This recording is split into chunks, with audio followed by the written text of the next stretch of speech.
আমরা তো মনে করি যে ইলেকশন আপনার এখন ইলেকশন কমিশন গঠন হয়ে গেছে, সুতরাং ইলেকশন পরিচালনা করবার কন্ডাক্ট করবার জন্য তার প্রস্তুতি নেওয়ার তো সেই ধরনের কোনো প্রবলেম তো নাই, সুতরাং অতি দ্রুত সেটা করা সম্ভব। কিন্তু আমরা যেটা আশা করেছিলাম যে আমরা সেটা বলেছি যে চিফ অ্যাডভাইজার সুনির্দিষ্ট একটা সময়ের মধ্যে একটা রোড ম্যাপ দিয়ে দেবেন, সেটা তিনি দেননি।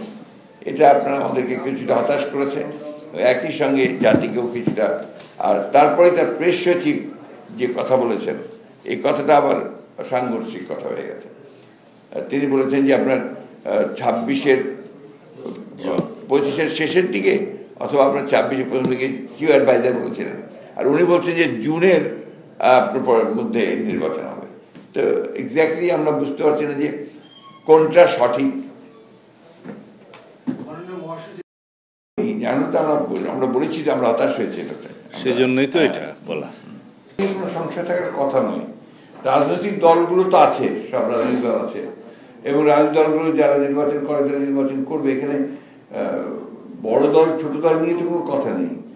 এখানে গণতন্ত্রের মধ্যে একটা নির্বাচন যখন হয় তখন সব দলই নির্বাচনে অংশগ্রহণ করে যারা করার, এবং সেখানে নির্ণয় করে যে যেভাবে আসবে। তো বড় দল থাকলে ছোট দল থাকবে না, বা ছোট দল থাকলে বড় দল সমস্যা হবে, এই ধরনের কোনো বিষয় ঘোষণা হলে দেখা যাবে তখন কি হয়। জি,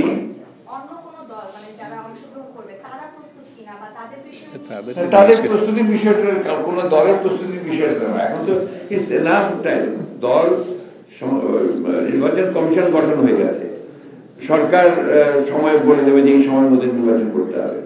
এর মধ্যে আর সমস্ত দল তো রাজনৈতিক দলগুলো তো নির্বাচনের জন্য সবসময় তৈরি থাকে কারো প্রস্তুতির উপরে তো নির্বাচন নির্ভর করে না।